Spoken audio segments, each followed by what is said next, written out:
जम्मू कश्मीर के मुख्यमंत्री उमर अब्दुल्ला ने कहा कि दूरदराज इलाकों में पर्यटन बढ़ाने के लिए अभी बहुत काम बाकी है। उन्होंने कहा कि सिर्फ केबल कार से पर्यटक नहीं आएंगे। उप मुख्यमंत्री सुरेंद्र कुमार चौधरी ने कहा कि जम्मू कश्मीर में जनता के असली मुद्दों पर चर्चा होनी चाहिए। उन्होंने बीजेपी पर निशाना साधते हुए कहा कि पार्टी के पास कोई ठोस एजेंडा नहीं है। श्रीनगर में पीपल्स डेमोक्रेटिक पार्टी ने बिजली संकट को लेकर प्रदर्शन किया। पार्टी कार्यकर्ताओं को प्रेस एनक्लेव से आगे बढ़ने से सुरक्षा बलों ने रोक दिया। पीडीपी प्रवक्ता इकबाल ट्रैम्बू ने कहा कि लोग अंधेरे और परेशानियों में जीने को मजबूर हैं। उन्होंने बिजली कटौती को लेकर सरकार पर हमला बोला। कांग्रेस विधायक इफ्तिकार अहमद ने सदन में नशे के बढ़ते कारोबार पर सवाल उठाए। उन्होंने युवाओं के पुनर्वास और ड्रग्स सप्लाई पर जवाब मांगा। मंत्री साकिना इतू ने कहा कि नशे की समस्या पर सरकार गंभीर है। राजौरी समेत कई इलाकों में जागरूकता शिविर चलाए जा रहे हैं। मुख्यमंत्री उमर अब्दुल्ला ने कहा कि योग और स्पिरिचुअल टूरिज्म के लिए बुनियादी ढांचा पहले से मौजूद है। इसे बाद में सरकार ने अपने नियंत्रण में लिया। पीडीपी विधायक वाहिद परा ने कहा कि इस वक्त लोगों को केंद्र में रखा जाना चाहिए। उन्होंने सरकार से जरूरी सप्लाई की स्थिति स्पष्ट करने की मांग की। नेशनल कॉन्फ्रेंस विधायक तनवीर सादिक ने कहा कि मौजूदा हालात में देश को एकजुट होकर आगे बढ़ना चाहिए। उन्होंने राजनीति से ऊपर उठने की अपील की। घगवाल पुलिस ने बड़ी कार्रवाई करते हुए पशु तस्करी का भंडाफोड़ किया है। ट्रक से कई मवेशी बरामद किए गए और आरोपी को गिरफ्तार कर लिया गया।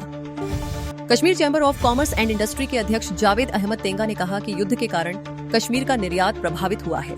कई सामान रास्ते में फंसे हुए हैं। डोडा के पहाड़ी इलाकों में रात भर ताजा बर्फबारी हुई है। बर्फबारी से ठंड बढ़ गई है और जनजीवन व यातायात प्रभावित होने की आशंका है। बांदीपोरा में डीआईपीआर और जीडीसी द्वारा वंदे मातरम थीम पर प्रदर्शनी आयोजित की गई। छात्रों ने देशभक्ति और सांस्कृतिक विरासत को दर्शाती शानदार प्रस्तुतियां दी। रियासी में वरिष्ठ वकील शेख शकील अहमद ने कई अहम मुद्दे उठाए। उन्होंने सिंघाड़ बाबा स्थल को सुरक्षित तरीके से दोबारा खोलने की मांग की। शेख शकील अहमद ने बाबा शिवखोड़ी यात्रा को लेकर भी सवाल उठाए। उन्होंने कहा कि श्रद्धालुओं की सुरक्षा के साथ यात्रा को सुचारू बनाया जाना चाहिए। हिमाचल प्रदेश के मुख्यमंत्री सुखविंदर सिंह सुक्खू ने कहा कि राज्य में संतुलित विकास हो रहा है। उन्होंने बीजेपी पर बेबुनियाद आरोप लगाने का आरोप लगाया। पंजाब के मुख्यमंत्री भगवंत मान ने कहा कि गेहूं खरीद और भंडारण को लेकर किसी तरह की कोई समस्या नहीं है। किसानों को चिंता करने की जरूरत नहीं है। पंजाब सरकार ने कहा है कि राज्य में एलपीजी का 12 से 14 दिनों का पर्याप्त स्टॉक मौजूद है। सप्लाई लगातार जारी है और घबराने की जरूरत नहीं है।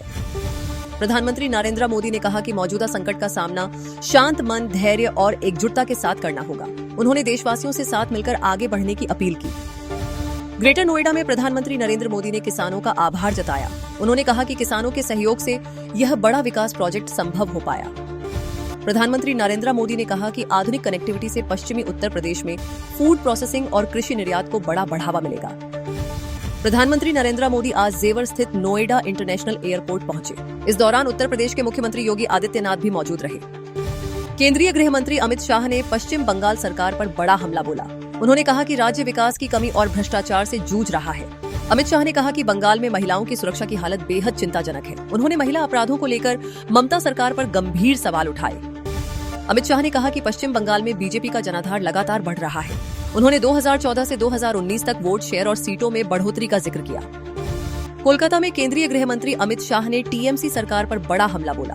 उन्होंने घुसपैठ, भ्रष्टाचार और अधूरी बॉर्डर फेंसिंग को लेकर ममता सरकार को घेरा। गुवाहाटी में केंद्रीय मंत्री शिवराज सिंह चौहान ने कहा कि असम में एंटी इनकम्बेंसी नहीं है।